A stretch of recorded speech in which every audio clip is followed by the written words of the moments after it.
Morning on this, I guess, typical fall dreary Monday. Keep in mind the leaves have to come down, so today is helping that.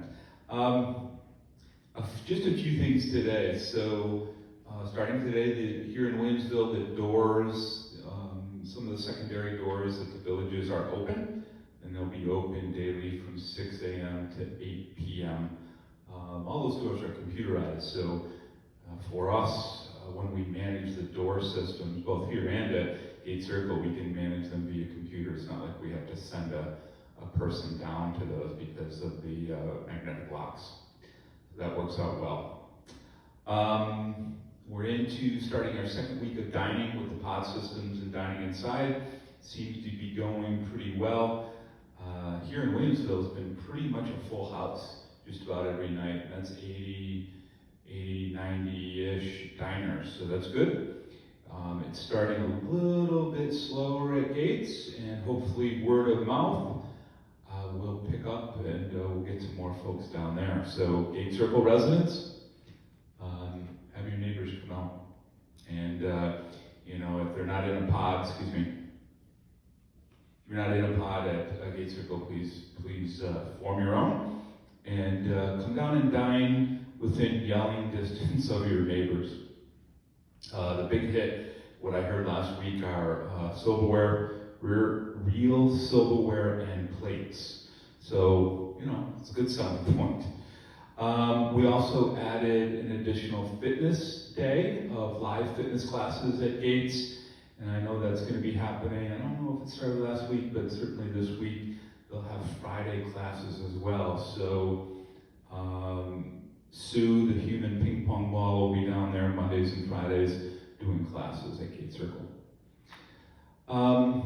As this is that time of year when we're finishing up our budgets, so as we have to do annually, I have to announce the annual increase to all of the residents.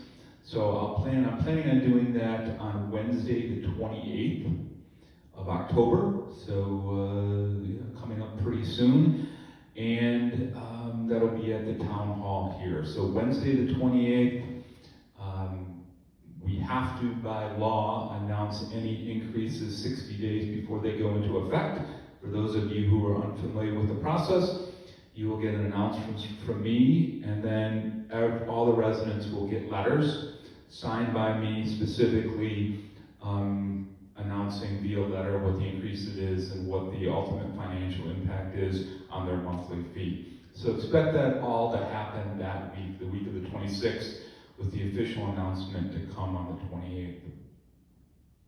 Just really one final thing today as we continue to move into the fall season, as we continue, as I'm assuming most of us are doing, watching what's going on with the COVID cases throughout the country, and certainly always considering how it affects us here in Western New York. As we've seen over the last few weeks, the cases in Western New York on a daily basis have been pretty stable, and that's been good because it's allowed us to go forward with the plans that we've had with indoor dining and fitness and some other things that we're doing. Obviously, everything very social distance with masks and so on and so forth. So I want to encourage people, again, masks, keep your social distancing. But the reminders are this: within the health center.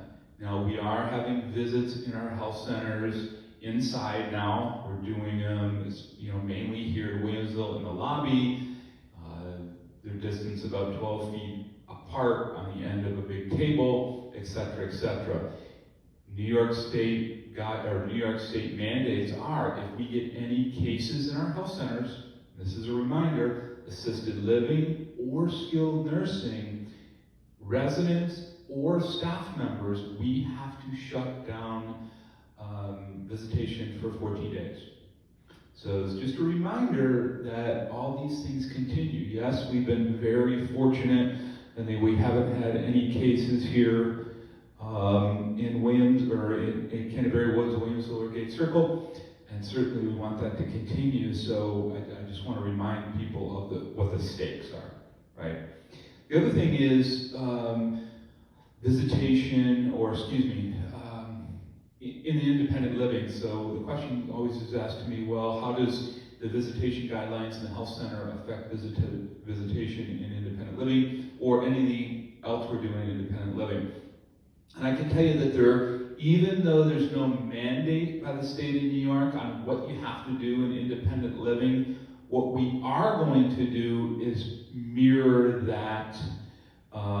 those guidelines as they affect the nursing home and assisted living. So, not for staff, but if we have any residents in independent living, either at Gate Circle or Williamsville, that test positive, we will shut down indoor dining at either site. So if it's a resident here in Williamsville that tests positive, we will shut down indoor dining for a period of 14-ish days until we know that case and any potential tracing, etc., has been remediated. We will also shut down during that time period any fitness classes, any other group meetings that are going on. So let me reiterate that. And this goes for Gate Circle too. If an independent resident tests positive here in Williamsville or at Gate Circle, if it's a Williamsville resident, we will shut down indoor dining, fitness classes, and any other indoor group activities will be shut down for a period of at least 14 days while we make sure that we do our contact tracing and make sure that we can isolate that issue. If a resident at Gate Circle tests positive, same thing. We will shut down all indoor dining, we will shut down fitness classes, anything else, while we mitigate the issue and make sure that we contact trace and so on and so forth through the abundance of caution. So that's what you can expect at either community here in Williamsville or at Gate Circle should independent residents have or test positive. That would affect visitation as well. So within that 14-day period, if we had positive resident cases, we would allow visitors to come into the building, even to get antigen tests.